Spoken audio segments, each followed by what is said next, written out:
And I realized for myself that with ADHD, we're always kind of living in a bit of a crisis space. And so I wasn't feeling the emotions that everybody else around me was feeling. And I knew that should I be feeling this way, or why is everybody's crying and I'm not? And, the ADHD brain, quite honestly, is really well suited to entrepreneurship because, entrepreneurship, you gotta change, you gotta Yeah, adapt, you gotta and make new product. creativity, Yeah. Uh-huh. creativity, art and culture, those things along those lines. 100%.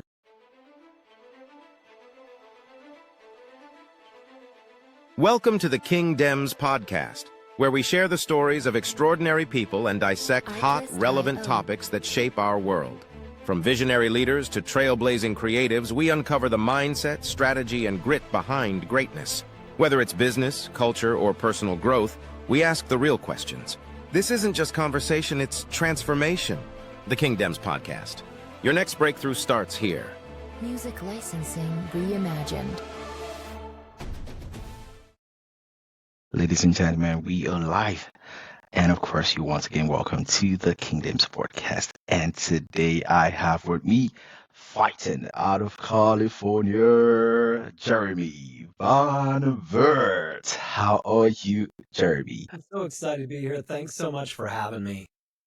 And of course, I'm going to expose you. Happy birthday to you. Yes. Happy birthday to you. Happy birthday to you. Happy birthday, dear Jeremy.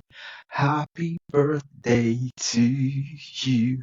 Oh my gosh, thank you so much. And I'm realizing more and more than ever, I'm not in my 20s anymore. And if I spend a weekend, You want us to move to the next stanza? How old are you now? How old are you now?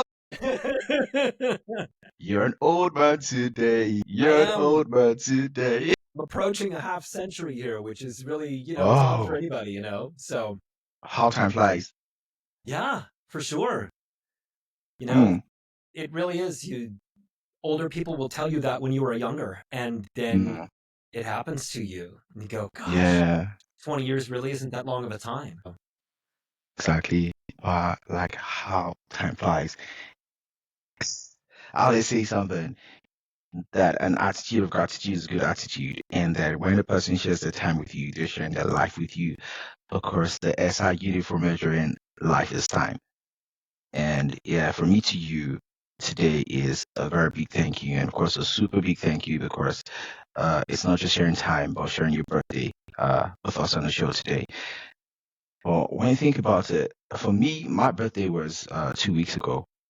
And I was having those sober reflections. Do you have those sober reflections about the past 1 year and how time has Well, yeah, it seems to go by quicker and quicker with every passing year, And I think that if you're not having some of those sober reflections, are you growing? I think it's important to have those reflections of the things that you've grown from and the things that you wish that you could grow faster from, Wow, that's actually true. It's profound, but quite deep. And sometimes you think about the fact that when you're younger, you have more time but less money. As you go older, you have more money but less time. Boy, that's true. That's true. You find yourself working a lot, Yeah, and as you go older, I think like the priorities tend to shift, they tend to change because you discover how precious time is. Well, I have a client who's round about 50 years old, and this guy's in a predicament that he's not happy about, and he's been enduring it for a very long period of time. And I just told him the other day, I'm like, dude, you're 70 in 20 years. In 20 years, you're 70. And when you turn 70, things start to hurt a little bit more. You start to slow down. It's not as easy to run around, right? So you got 20 years left of like the healthy you being able to do anything you want. And so do you want to spend that 20 years in this predicament, or is it time to make a change? Because where were you 20 years ago? I bet it doesn't feel that long ago. And he sat there and he went, it doesn't. It doesn't feel that long ago. I'm like, well, it wasn't. And so how do you want to spend this next 20 years before you're 70? And so, he's busy making some big changes because time does fly. Yeah, time does fly, and I'm really grateful. I did read a book, in my teenagehood, called "Invest Your Youthful Years." Like I feel like the time when you're strongest is your 20s, and the 20s just fly by. But a lot of people, I don't know, pretty much waste the 20s. You're very strong. You can add a lot of You're value to yourself. strong and you're hot and you're Hmm. a hot mess in your 20s. Everybody's a disaster in their 20s. But you're a quick bouncing back disaster, so Yeah, the recovery time, is quite very, very sharp. But as you progress in age, it is difficult. And of course, it's even difficult learning new things. They say you can't teach an old dog new tricks. I think that some people are like that. I think that some Hmm. people get really set into Yeah, stuck in their ways. things, but you always have the ability to reinvent, to make changes. Reinventing It the feels wheel. like you're trapped, but you're really not. Wow. When we talk about your own life story, it's truly been a remarkable journey. Cycling across America, leaving corporate leadership, and of course, embracing spiritual coaching. So, if you could pinpoint one defining moment that shaped your current pathway, what would that be? So there was a recent event. Now, in my life, I've got ADHD, and I've always Haha, felt, you're welcome to the club. yes, so many people have it. And you look normal, but what's going on in your brain is Hmm. often just a huge tornado of different thoughts and things. And I've always worked as hard as I needed to grab the next rung of the ladder to to get up, and to get better, to buy the house and then buy the next house and get to the next place on the corporate ladder. And if I'm feeling stagnant, I go back to school, I get another master's degree, all these things that make you feel like, boy, I really have it all together. I've got everything that I need. And it was September 6th of 2022. And at the time, I was a CEO of a nonprofit organization, living in a nice house, had it all together, and I was on vacation. And the little bit of vacation that I got from a job like that, and I was sitting in a hot springs under the starry night, the beautiful stars in the sky, seeing the Milky Way, and just laying there thinking, "Oh my gosh, life doesn't get any better than this. I've really done a great job. Good job, Jeremy." So I get back in the truck with my wife and got a text from our neighbor at home. The neighbor said, "We're evacuating, and I left the generator running in your garage." I thought, evacuating from what are we talking about? And so that whole night, we're out in our RV in the middle of Nevada doing as much research as we possibly can. What happened? Well, several hours earlier, it had been a very hot night in Tahoe. And everybody had their air conditioners running. And all of a sudden, the power goes out at about 6:30 p.m. And my neighbor walks out onto her deck and she looks down into the canyon and she sees fire. Fire starting in the canyon in California. If you're seeing fire in the summertime, that is as bad news as could possibly be. And it starts growing, and there's no firefighters. It keeps growing. For 40 minutes, there's no helicopters, there's no planes, there's just fire starting in the canyon. Well, these fires, they grow so exceedingly quickly out here. Our forests have not been maintained in 40 years, and that's another story. But they are nuclear bombs. These forests, you can't even walk through them. They're so densely undergrown, just with the overgrowth of manzanita bushes and all these different things. And so the bombs start, which means the fire is moving so quickly that the trees are exploding The and she cones. could see them, boom, boom, and we're 500 miles away trying to check and see on Twitter what's actually happening in Placer County. And what do? Do we stay on vacation? Do we come home? What do we do?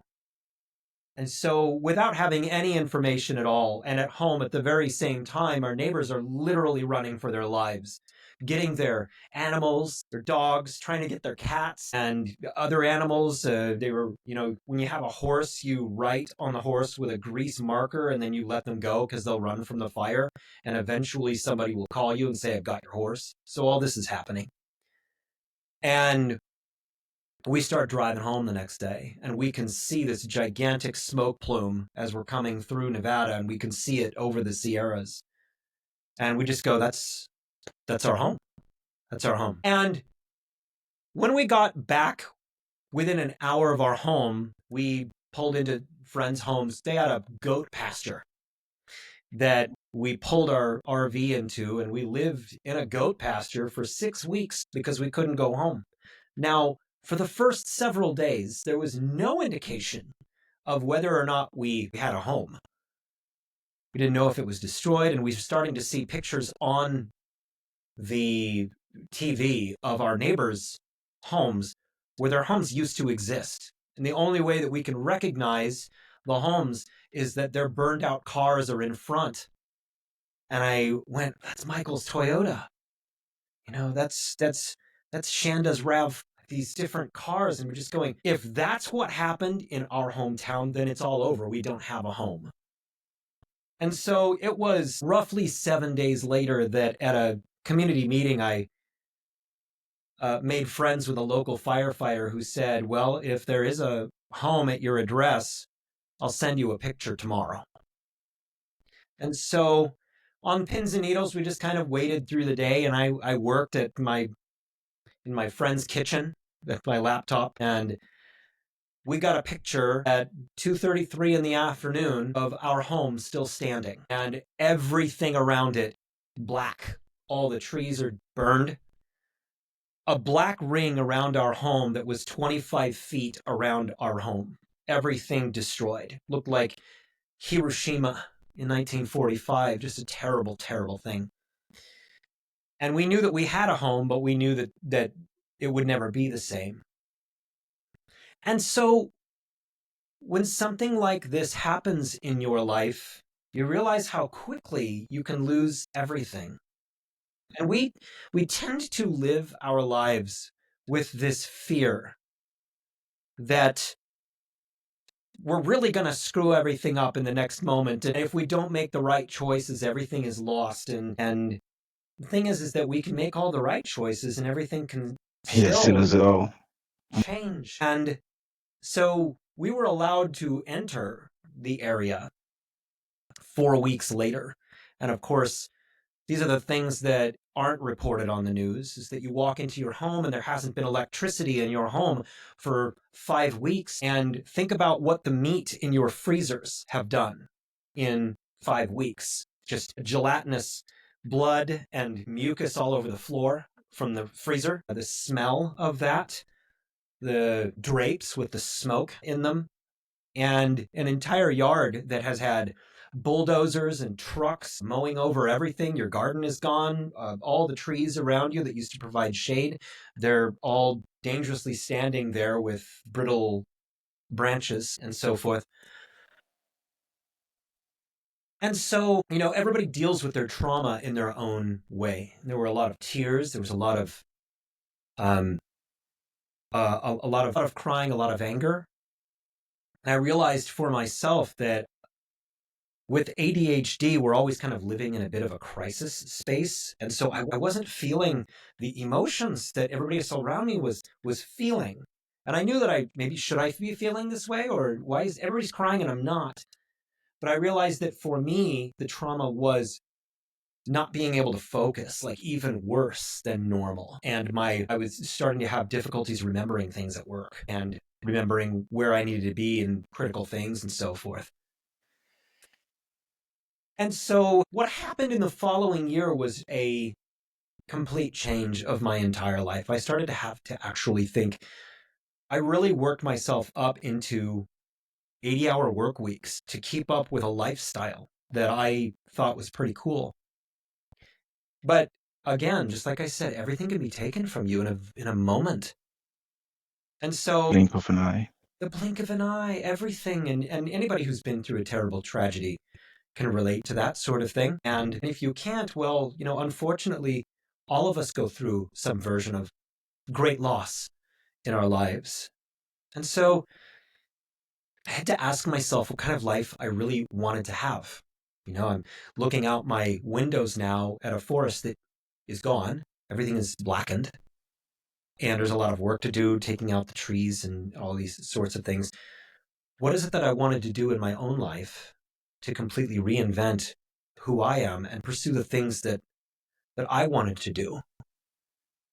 And so I ended up not only reforming, my entire property, taking these dead trees down, planting new trees, watching the wildflowers come up in the next springtime, and them being the only piece of color in the entire forest, these wonderful little wildflowers that came up, these purples, these reds, and everything, and watching them regrow, but also watching my own career regrow as I changed everything and decided that I wanted to do what I'm really good at, which is really helping individuals transform their lives. And if I'm going to help other people transform their lives, well, I have to be able to do it myself. Transform it and not be so afraid of all the things that could go wrong if I decide to change paths and do what I was born to do. And it takes a great deal of bravery to do something like that. And Fortune favors the brave. Well, yes. And it's bravery for a reason, because it's very, very scary to go, I'm going to let go of this very sure thing. And I'm going to go my own way. And I'm going to make something. And, in this world of entrepreneurs, I've found such incredible, inventive, fun, and creative people. People that are much more like me than where I spent an entire career. And so, as you do in a life, we cleaned everything up. All of the blood all over the floor, all of the drapes with smoke in them, sold the cars for scrap that had ash all in them and were not good anymore because the electronics weren't working in them, and replaced all the things in our yard that had burned, and completely reformed our lives. And so this event, in really focusing my wife and I on how to change course, and that even in the darkest of things that you absolutely can rebuild, you can change course and move on to new and funner adventures. And that's what we did. And I realized that what a role in my life fear had played, and a desire for safety had played. Years and years ago, I was a drummer, and that was quite a good one. And I auditioned for a little Broadway group called Blue Man Group. And I was asked to come to New York to train to be a part of the Blue Man Group. And I was maybe 22 years old, and I decided not to do it, not to take that opportunity. Mainly because I let fear get in the way. What am I going to do in New York? I've never been to New York. What if I don't make it? What if I'm not good enough? What if I'm not really what they're looking for, and then I come home and kind of people laugh at me? And I was definitely good enough. For any drummers out there, I could do an open roll on a pillow. That means you're pretty darn good. But I was too afraid to take a chance. And I chose the things that I had in my hand. I was a lobby security guard, and I was going to school. And so I chose that over going to Broadway, mainly because I was too afraid. And so all through my life, I've made these decisions mainly out of a very conservative perspective on things. And then around a little over a decade ago, a friend of mine said, "Hey, I've got this wonderful truffle. You should try it." Well, this truffle had these incredible magic mushrooms in them. And so I ate the truffle and I had one of the most incredible experiences of my life up to that point. It was mystical. It was spiritual. And what it did was it like cracked me open in this world of exploration inside myself where fear didn't exist, where my own self-consciousness just didn't exist. And I could just simply be me in this consciousness, outside of this consciousness. And I was a licensed therapist at the time, and it changed everything that I had been trained that psychology is about. And it changed it in that we are so much larger, so much more expansive, and fear should play so much less of a role in our lives than it does. But I'll tell you, even with all of the psychonaut experience that I've had in my life, there's having the experience and there is the integration of putting all of these ideas into your life. And it was not until a fire destroyed half of my town that I realized that everything that I was experiencing in these psychedelic journeys, it was the truth. We have nothing to be afraid of. We have nothing to fear in making bold decisions about our lives. It's just that the universe needed to force that on me through the use of a forest fire coming through my town for me to recognize that I have nothing to fear. And when I'm working with people, I have this concept of roadblock relief. Each one of us has these roadblocks in our lives. They are fear, they're old trauma, there's something that we think is a grave disability, they're what our fear of what people are going to say to us. And what if those roadblocks were not nearly as big as what we make them out to be? Okay. I do have an acronym for the word fear. What's that? Do you want to hear it? That is false evidences appearing real. Oh my gosh. You know what? I've never heard of that before. That is exactly it. Don't worry. I'm going to let the cat out of the bag right now. So I'm working on a book on fear, and that's acronym. So we should do some work together. That's brilliant. I'd love to help contribute in that, because that's a brilliant concept, because it is, you build it up in your head. It's the person who is fearful of driving over a bridge with their car because they're thinking so much about what's underneath that bridge and what's going to happen. And thinking of, what's the likelihood that if I'm crossing this bridge that something terrible is going to happen? And as we know, the likelihood is not very high for that to happen to you. But what's worse is the fear that it's going to happen. It's much worse in the way that it cripples all of us from being what we could be, right? Exactly. So, guys, there you have it. A new book incoming, collaboration between myself and Jeremy Van Wert. Watch out for it. I love it. Yeah. And so in the work that I'm doing now with coaching and psychedelic integration, is I help people either with or without the medicine be able to let go of fear, misgiving, traumas, and to take a structured approach at changing your life for the better. And it really doesn't quite matter what you do for a living, in what way your life has been structured. Oftentimes people feel stuck where they are, or they have, the golden handcuffs on, or they're stuck in kind of a Groundhog Day of what their life is, and they don't know how to get out of it. Number one, you have to figure out what your values actually are. And number two, begin living by them. Actually become, for instance, that great Christian that you want to be.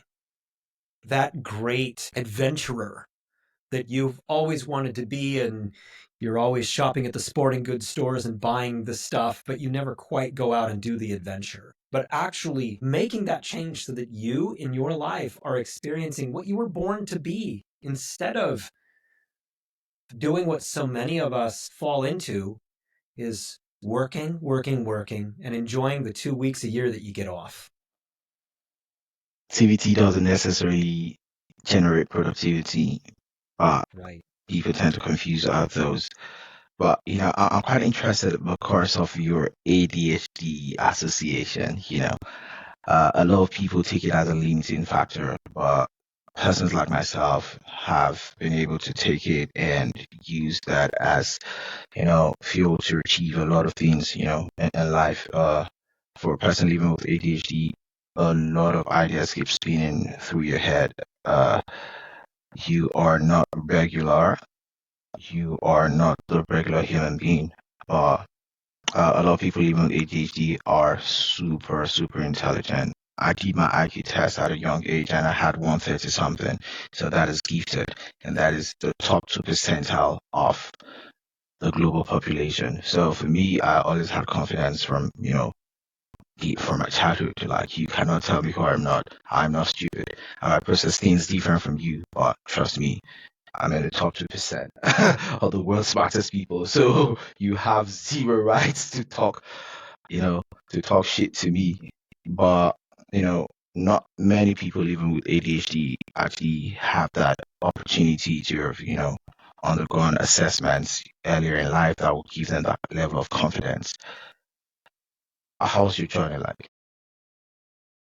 It has been really hard. And, like you, there's this, and a lot of people with ADHD share this high level of intelligence with a lot of just difficulty being able to harness it and complete things. And for me as a child, I was tremendously hyperactive. And so I was not able to focus on things. And when I did, I would get really good at it. I got really good at 1980s skateboarding was really good. So I learned how to do that really good and how to run from cops. And then I got into drumming and I took that to a really high level in all of that. But academically, I would struggle, even with the medicines that are commonly prescribed for this sort of thing. And with the psychedelics and the plant-based medicine, what has been a real help is that I really do. Adderall it's a fine medicine. A lot of people do really, really well on that. I don't really want to take it. I don't like it. Yeah, some people swear by it, and It sort of messes with your mood. It sure does. Yeah, and I can sometimes not be a nice person if I don't get enough sleep or I'm feeling irritable. I don't like that. Mm-hmm. And so the plant-based medicine for me, I've never been able to reach a spiritual space. And I think that's a very, very important thing for people to reach. And if you want to call it mindfulness, if you want to call it wholeness, if you want to call it peace, if you want to call it spirituality, religion, we're kind of talking about the same thing, which is wholeness of self. All right.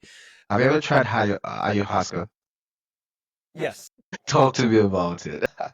So the wonderful thing about ayahuasca, San Pedro, Bufo, magic mushrooms, Niños Santos, I can go on, is that for me, and for the person with ADHD, it can take all of this noise in your mind and it can focus you in on, oh my God, like I can focus on my spirit now. I can go deep and I can see visions. The last ayahuasca journey that I was on, see, we've just been talking about fear, okay? I'm building a business, which is one of the scariest things that you can do in a life, because what if I fail? What if people don't think that I'm good? What if nobody thinks that what I have to offer is good? All these things like swim around in your head, and with ADHD, you tend to perseverate on that stuff, the negative things. And so in ayahuasca this last time, I was in this beautiful space where I was swimming in this ocean of love, this purple ocean of total love, acceptance, and the message that you cannot fail. You cannot fail. There is no failure in any of this. And all of this like rancor in my mind of fear and it's not going to work and you're not good enough and all this sort of stuff that we tend to mindfuck ourselves with. It was on this little trash heap and it was floating away and I was bathed in this like wonderful mother ayahuasca warm love of there is no failure. You cannot fail. And to walk out of the last ayahuasca journey and have that level of not only peace and focus in my mind, but also that just keep going. It's going to be okay. Stop worrying about stupid things. I think that's something that all of us can relate to because we all worry about stupid stuff. I'm curious about something. Do you do it in South America? No, there is a ayahuasca church on the West Coast called Pachamama Sacred Paths, and they sponsor my podcast. And I do my work with Pachamama Sacred Paths, and they do their retreats in the Western United States at various different areas. So, do you know what is written on my wall? No. Okay, things to remember. Tomorrow is a new day. Making mistakes is part of life. Not everyone has to like you. Keep an optimistic attitude. Beauty and strength come from within. You know, that right there is probably something that most of us need to keep in our pockets and look at it every single day. You know, I think you said something about it doesn't matter what other people think of you. Not everyone has to like you. For me, you know. Not everyone has to like you. I'm so grateful I clocked that, very, very early in life. I really don't care whether you like me or not. It doesn't matter. It doesn't pay my bills. So why should I be worried about it? I saw a meme the other day. It said, stop worrying about whether other people like you. They don't. Get on with it. Yeah. So who are you? Who are you for everyone to like? Not everyone did not like Jesus. That's a good point. That's a good point. Like, it doesn't move my needle at all. Yeah, I do my thing, do your thing. The sky's big enough for the stars. Well, and that's really the thing when you really start growing into yourself as you begin to focus on your own potential. The damn the torpedoes, full speed ahead thing. And stop trying to make other people happy. Because if there's they say that I am not a people pleaser in any way, shape, or form. A lot of people with ADHD tend to struggle with that, Yeah, but I found ways to work on myself very early in life. There should always be a method to the madness. You get it? How do you do it? Basically, it's about following tested and trusted principles, and where motivation fails, discipline takes over.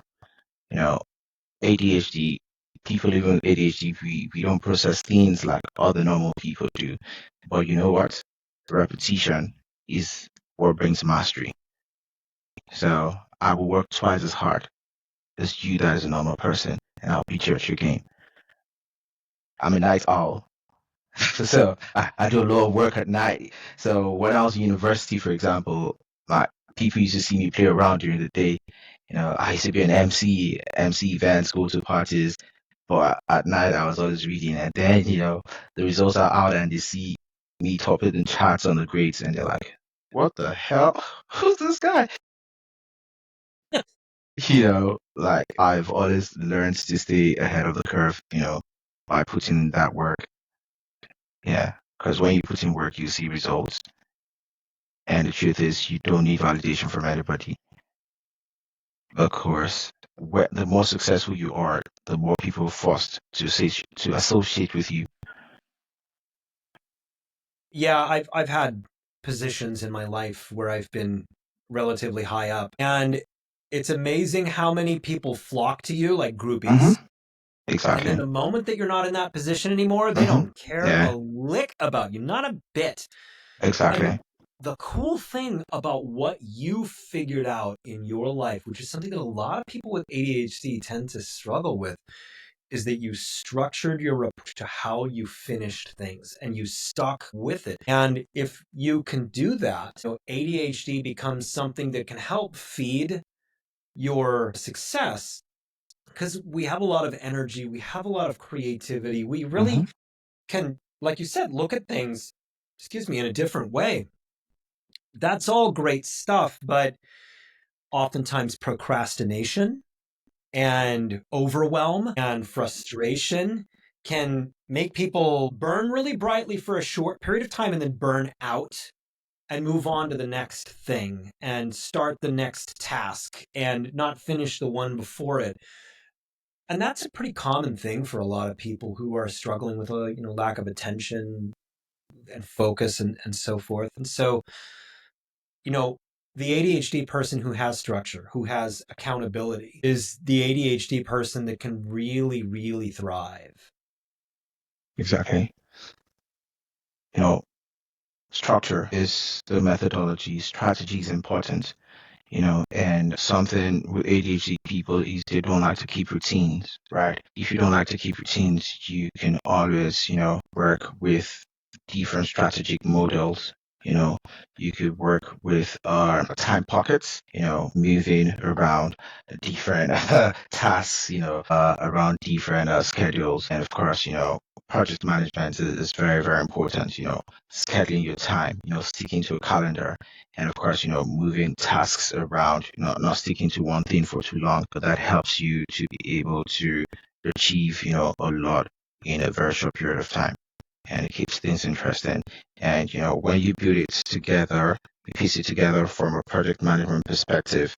And, basically, a project is usually a series of activities or a series of events that make up processes, and those processes actually result in outcomes. So if you piece up the events in different ways, so what a lot of people don't realize is that you don't have to perform certain activities for a very long period of time in order to achieve a certain outcome. There are mutually exclusive events. There are events that could happen at the same time as well. So it's just about how you structure things and keep things interesting. And in the end, you achieve the same outcome. That's why Yes. strategy is important. Well, strategy is important, and so is understanding that your relationship with dopamine in your mind is different than other people's. And so not only do you need to do things that are highly stimulating to you, but you also need to build in a reward system for yourself. Exactly. And so that you can keep up with what other people seem to be able to be bored and still do work. Boy, it's excruciating for people with ADHD. It can be really, really difficult. And you need to be stimulated and excited about what you're learning and what you're doing. And that's why a lot of people with ADHD tend to struggle in their work, because work, particularly corporate work, it becomes perfunctory and less stimulating over time. And then the ADHD brain is always searching for something to be stimulated by. And what you start to find is cracks in the system. And every system has these things. And so the ADHD person is kind of looking at, here's the problems.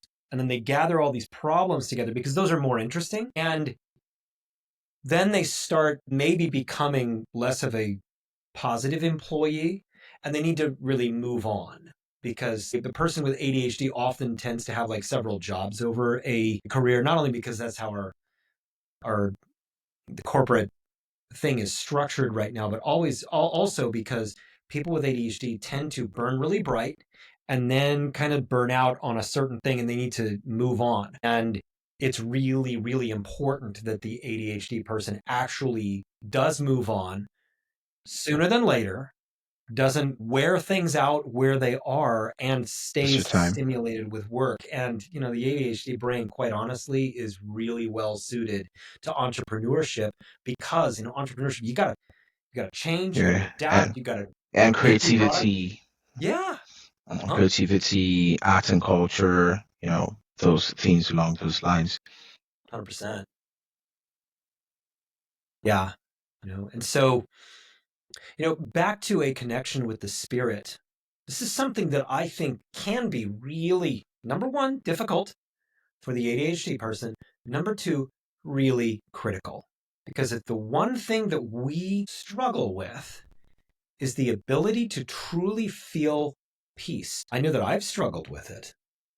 And that peace is because people tell you, well, you need to meditate, you need to be mindful. And you sit down to do it, and your brain is still going 1,000 miles an hour, Spinning. and you're still thinking about, I need to buy a new toaster. I didn't weed whack this last weekend. The random things. Yeah, random, it totally is.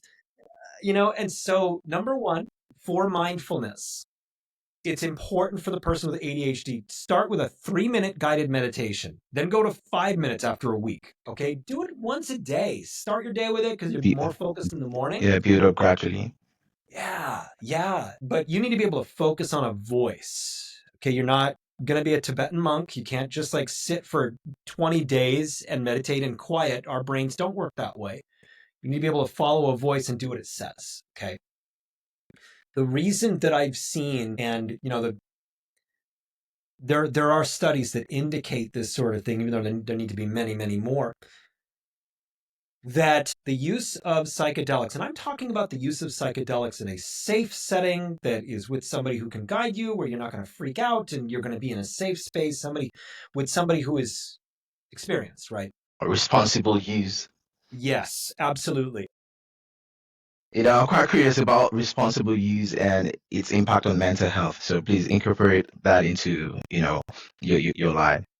So, first to kind of like, and the point that I had kind of started there is that what the medicine does is it helps you be able to stop all the noise and focus in. And it's like, it's wonderful for people with ADHD because you can stop all the noise and actually have a spiritual or just a mindful experience in the medicine that can. There's a lot of trauma with people with ADHD because we've been rejected a lot and have a lot of rejection sensitivity. And the ability to be in this medicine and work on self-forgiveness and then forgiveness of others. I mean, it feels like a step one spiritual principle, but there's a reason why it's step one. To begin forgiving, it's really important.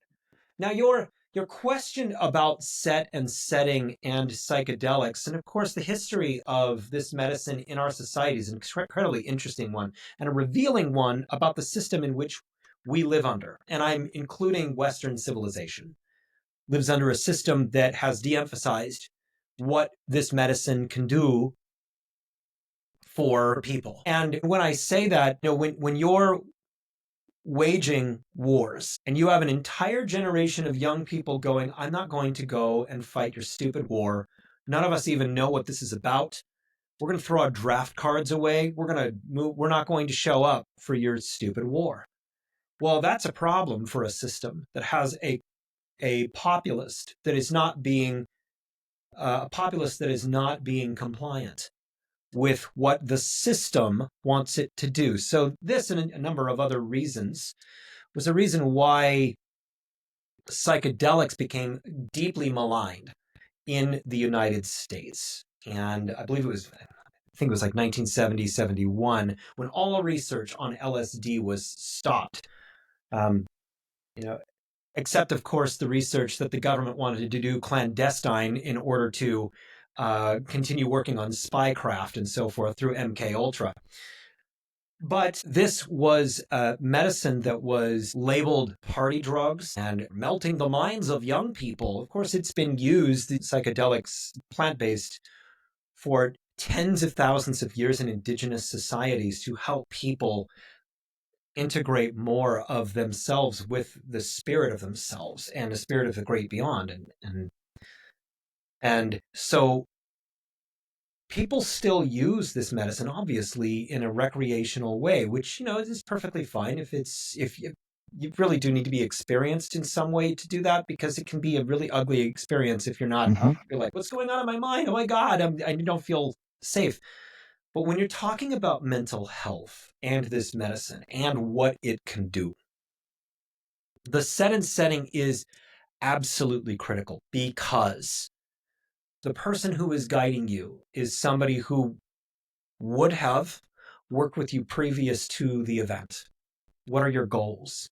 Are there any contraindications of your health that you shouldn't take this kind of medicine? Do you have any, like you have a heart condition that might interact with the kind of medicine you're going to get? Have you stopped taking your SSRIs because the SSRIs can nullify the effect of a psychedelic medicine? And are you coming in the right state of mind that you can have an experience that is enriching and nourishing and done in the spirit of trying to transcend your own thoughts, beliefs, and ideas? And then the journey, which is obviously something that's very memorable and you can talk to your friends about and everything like that. But the real work comes afterwards. When you're taking this high vibration that you have attained in this medicine, where you've shot from where you are up to, your higher spirit, right? How do you incorporate those things that you learned? I love myself. I don't need to be so hard on myself. I need to have more compassion for the world around me. I have no reason to fear anybody or anything. These things, how do you build this into your life? How do you journal this stuff out so that you remember it? And then a year later, you can go, wow, that journey really started something for me. Mm. And there have been many, many, many, many studies about depression and anxiety and trauma, using people who have experienced all sorts of different types of trauma, about what this medicine can do to reduce and eliminate these traumas. First responders, combat veterans, and people with other kinds of traumas. The ability to, in the right set and setting, with a lot of people do this in a ceremonial setting. There are people who are doing it in a clinical setting, still in trials and so forth. How beneficial it can be if you follow it through with the right kind of pre and post care, so that it's not just simply, I got high last Saturday and it was pretty cool. That it was an enriching experience that you took very seriously. The person who is doing this with you should understand the power of music, the right kind of music, the way that a drum, the way that a flute can influence the kind of experience that you have, how either sage or Palo Santo burning can affect the way that you're having your experience, and the importance of, if you feel distressed during the experience, which can happen from time to time, and it's not a bad thing, to ensure that distress is something that helps you learn and grow. It's quite a lot of moving variables. Well, one very important thing is trust. For the coordinators of that process. I know about ayahuasca, for example. In the South American countries, they have these priests. That take charge of the process, and then there's a proper onboarding of the participants in the ceremony process. Are you able to share like a powerful client transformation story that showcases the potential of alternative healing methods and what products were actually used? So I know of a situation where a man struggling with profound alcoholism that has ruined his life, his business, bordering on ruining a marriage with a woman who is highly devoted to him. And he just couldn't stop. He would take that medicine that you take that's supposed to make you stop your cravings, and he would drink through that. And so the medicine that was given this person was a high dose of what's considered golden teacher psilocybin mushrooms. And the experience that this person had was one where he was able to begin grieving things that happened to him many, many, many experiences of him never measuring up to what his sibling was able to do. And his sibling always being better looking, smarter, funnier, and more successful than him. And it always deeply, deeply bothering him. And grief that he experienced through the whole experience, the ability for him to pull up and access grief that was always something that he knew was there. It's not like it was a ghost. It was there, and the drinking helped cover it up so that he could deal with all of this. He knew it was down there. He was a little afraid of coming and doing a medicine of this power, but the medicine accessed it for him, and it made him face it in a way that he got to grieve and cry for hours and actually feel comforted in the knowledge that he's always let this difference between him and his brother define himself and make him feel worse about himself. And the things this person was repeating over and over during this, it was really quite heartbreaking, was, I tried. Think about that in all of us, like all of the times that we've tried. And when we haven't reached a bar that we wanted for ourselves, and imagine that eating you up. And so this experience for this gentleman was somewhere between 6 to 9 hours. It's very long. And when he came out of it, he wasn't craving alcohol at all. And his experience was one where he had a great level of compassion for his brother, who hadn't always been nice to him. His brother was a little bit like Biff Tannen from Back to the Future, right?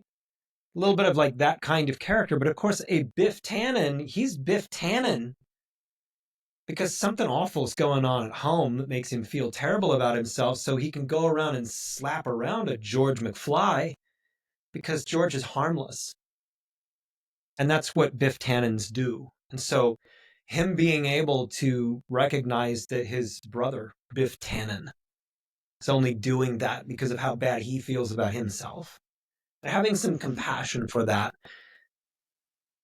he didn't drink anymore. This years long of alcohol that had sent him to the hospital several times, it was him having to go into a state where he could see his own value, finally love himself, finally go into a space where he could face how hard he'd been on himself and all of the grief that he had to experience instead of just drinking to run away from. And it changed the way that he thinks. And of course, there was, for this person, several weeks of aftercare for them. Integration is what it's called. And integrating that experience into his life. And so that he was able to not go back into a place of envy or fear or self-hatred. Became a better husband, became a better friend, became a better brother, and spent a whole lot less time drinking on the job and doing things that were destructive to himself. You know, a lot of people experience mental blocks, and of course, they serve as self-limiting factors, right? So, what's your advice for people out there that feel trapped, and they feel like they cannot break free? Because, sometimes people feel like they are long gone on a wrong road and the only way is forward. And that leads to a life of, depression. Well, these feelings make you feel like you're always alone. And you're never alone in this. There's a lot of other people out there that are feeling these things. The advice is you cannot isolate. The alcohol helps you deal with it today. The alcohol keeps you trapped in this self-loathing. Whether it's alcohol, whether it's procrastination, whether it is any kind of like anxiety or fear, these things help you stay trapped in being stalled in your life. And so the advice is don't isolate, reach out for assistance. find yourself somebody that can help you process these things. Oftentimes, what I find in just regular old psychotherapy, often with couples, is that the alcoholic doesn't want to do anything about the alcoholism because it's the only thing that they think is holding their lives together. I don't want to go to, some 12-step group because they're all losers. And the person who's honest with themselves, they go to the 12-step group and they go, all these people are dealing with the same fear and depression that I am. No different than any of these people. There's a lot of people out there that are dealing with what you're dealing with. The worst thing that you can do is just keep doing nothing to help yourself. That's actually very, very true. Self-awareness is very important in this age and time. But a lot of people lack self-awareness and they let other people put them in boxes. Most people have not even figured themselves out and they want to tell other people who they are or what they should be. So it's and young people are really, really vulnerable to this kind of experience.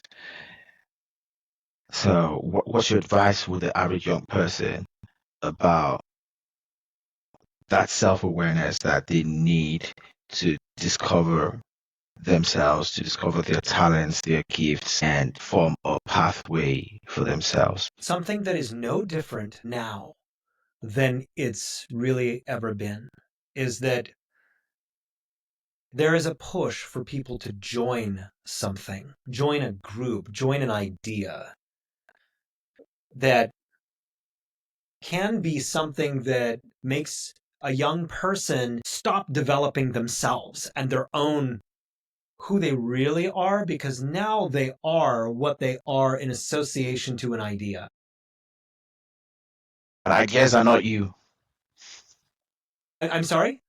I said ideas are not you. You're not an idea. So a lot of people stick so much to an idea and get so identified with the idea that they cannot be separated from an idea. Oh, you're absolutely right. And so the thing to do, really, and every one of us can learn from this, because I'm going through a period right now where I'm in this shamanic initiation course where I'm learning my purpose. Now, there's different purposes for different eras of your life. Exactly. Find your purpose. What do you love? What do you excel at? Who were you really born to be? Because that is going to be different than any group you can join or idea that you can adhere to. And of course, we're seeing right now in our civilization how joining an idea can be a really, really destructive thing to a society, because you have these people over here who think they're completely right, and these people over here who think they are completely right, and then everybody fights, and there's this moral Schools of stuff thought. that's going on. Yes, absolutely. It doesn't help anybody, but every single person, what are your values? What is your mission statement for what you are about? Stop conforming. Stop living out of fear that if you're not running with this group or that group, that somehow you are morally inferior. I think that is the most important thing to really, truly investigate prayerfully, mindfully. Find the reason why you were born at this time under these stars and live that version of yourself instead of spending most of your life working so hard to try to fit into some box. Wow, that is deep. And the difficult thing right now is to let you go because, we both have other sessions lined up. But absolutely would love to have you back for part two because our conversations are always deep anytime we connect. So from me to you, once again, it's a happy birthday. Thank you very much for your time today. And do you want to leave a shout out to anybody? And please help me encourage the viewers to show love, like, support, subscribe. Yeah, you're going to hear from him. Yeah. Thank you so much. And really, honestly, to the audience member, be something great with your life. Be something incredible. Don't feel like you have to conform to any outside version of you. Be the you version of you. And that's what I work to help people do. I work with all sorts of people who are struggling with stagnation, turning that into momentum. And if you're interested in chatting with me, go to mindfulmutiny.com and set up a free consultation. I love to chat with you about where you're going and how I can help you get there. I'll put that in the show notes in the Thank description. you. So wherever you are getting your podcast from, just check the description, and of course you see that. Thank you so much. I really appreciate having the conversation. Thank you very much. Love and respect to you. And of course, guys, do not forget, like, share, subscribe. And of course, a celebration. Cheers to 10,000 subscribers on YouTube. Thank you, guys. Let's keep going. We can do better. Next milestone, 100K subscribers. Yes. Incoming. Let's go get that YouTube plaque. Yeah. Wow. It's been a great day and a great session. Look out for yourselves, guys.